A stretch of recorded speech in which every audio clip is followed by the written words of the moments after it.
صباح الخير، يوم جديد وبداية جديدة، وعايزة اقول لكم ان انا كنت متحمسة قوي لليوم ده.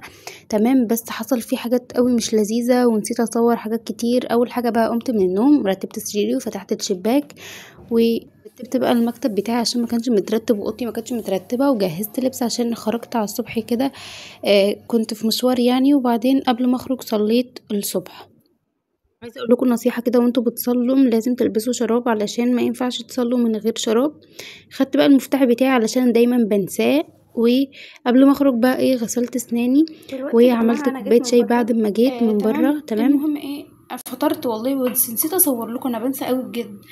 فدلوقتي بقى هعمل كوبايه شاي حلوه كده، ونشوف بقى بقيه يومنا، عشان هنعمل تو دو ليست وهنعمل حاجات كتير لسه. دلوقتي حطيت الشاي والسكر، تمام، والميه بتغلي هحطها بقى. انا لسه في بدايه اليوم وعندي تفاؤل بقى، رتبت الشقه كلها بجد. وكان عندي بقى درس، عايزه اقول لكم في فرق شاسع ما بين الزمنين دول. كتبت الواجب بقى عشان كنت عايزه اكتبه عشان اروح الدرس، وكنت بساعد ماما هنا بقى في المطبخ. تمام. كده خلاص كنت خلصت الواجب، هنا بقى كنت في الدرس. تمام، واشتريت حاجات وانا جايه من بره. وبس كده الفلوج خلص يا جماعه. متنسوش بقى تعملوا لايك واشتراك في القناه اول مره تشوفوني، والسلام.